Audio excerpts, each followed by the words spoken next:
What is going on, you guys? Welcome back to the channel, and welcome to the start of our Dracula review series, or should I say, the first phase of it. And we're going to be kicking things off today by reviewing John Polidori's 1819 short story, The Vampyre. Now, for those unfamiliar, I will put a short little synopsis together in the description down below.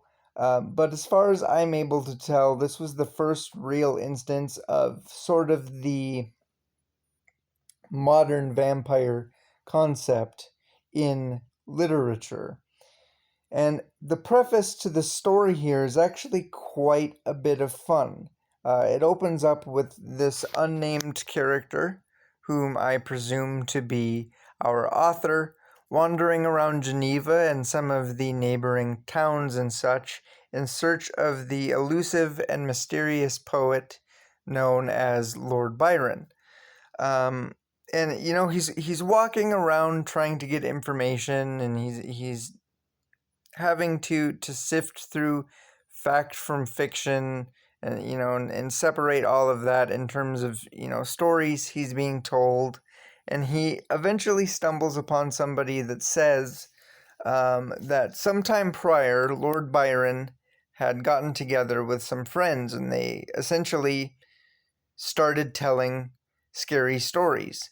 And Lord Byron tells this story that ends up scaring the crap out of this guy so bad that it triggers an anxiety attack, and forces him to leave the room. And after this happens, the group decides that it would be fun to challenge each other to come up with stories surrounding the supernatural. So essentially what we have here is Lord Byron's submission to this contest, told by John. Some other interesting fun facts about this particular contest is I think, as far as I'm able to tell, John was actually physically there. There is an unnamed physician character who is also the best friend or close confidant at the very least of Lord Byron, who is mentioned as being involved in all of this, all of which John actually was. He was a physician, as well as a writer, and known to be a close companion to Lord Byron himself.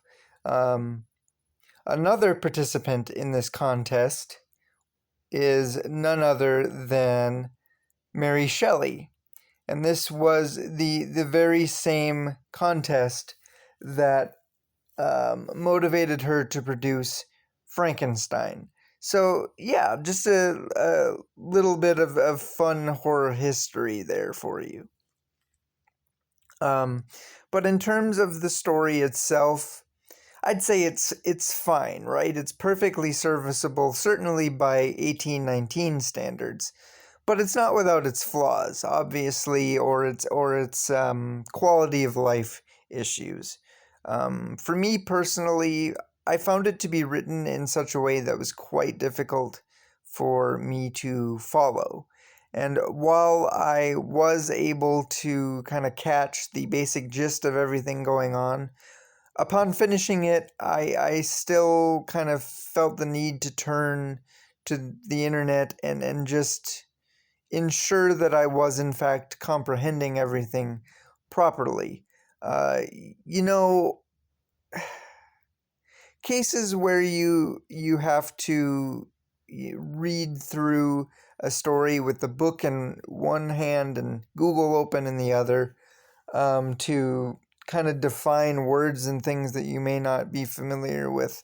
I think that's great in terms of a learning perspective.